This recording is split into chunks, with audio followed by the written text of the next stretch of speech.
अनंत चतुर्दशी की व्रत कथा। इस कथा को पढ़ने और सुनने से होती है लक्ष्मी की प्राप्ति। एक बार महाराज युधिष्ठिर ने राजसूय यज्ञ किया और यज्ञ मंडप का निर्माण बहुत ही सुंदर व और अद्भुत रूप से किया गया। उस मंडप में जल की जगह स्थल तो स्थल की जगह जल की भ्रांति होती थी।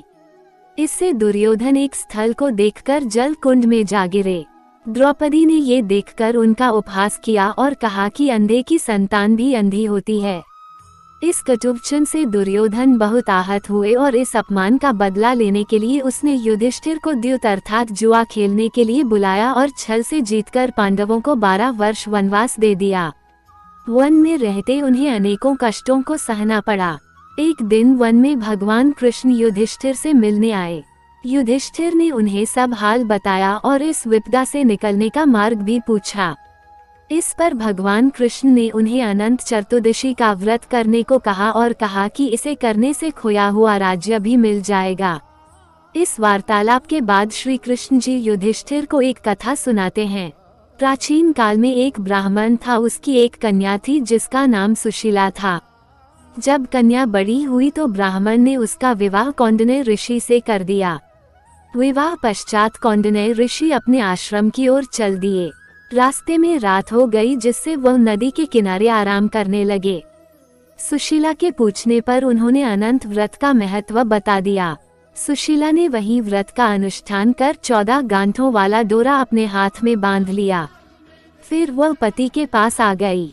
कौंडिन्य ऋषि ने सुशीला के हाथ में बांधे डोरे के बारे में पूछा तो सुशीला ने सारी बात बता दी। कौंडिन्य ऋषि सुशीला की बात से अप्रसन्न हो गए। उसके हाथ में बंधे डोरे को भी आग में डाल दिया। इससे अनंत भगवान का अपमान हुआ, जिसके परिणामस्वरूप कौंडिन्य ऋषि की सारी संपत्ति नष्ट हो गई।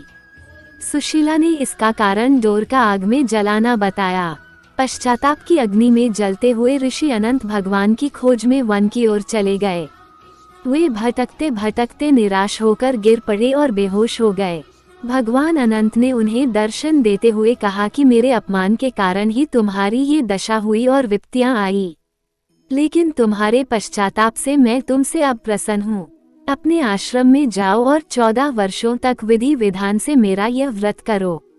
इससे तुम्हारे सारे कष्ट दूर हो जाएंगे। कौंडिन्य ऋषि ने वैसा ही किया और उनके सभी कष्ट दूर हो गए और उन्हें मोक्ष की प्राप्ति भी हुई। श्री कृष्ण की आज्ञा से युधिष्ठिर ने भी अनंत भगवान का व्रत किया, जिससे पांडवों को महाभारत के युद्ध में जीत मिली। बोलो जय श्री विष्णु की।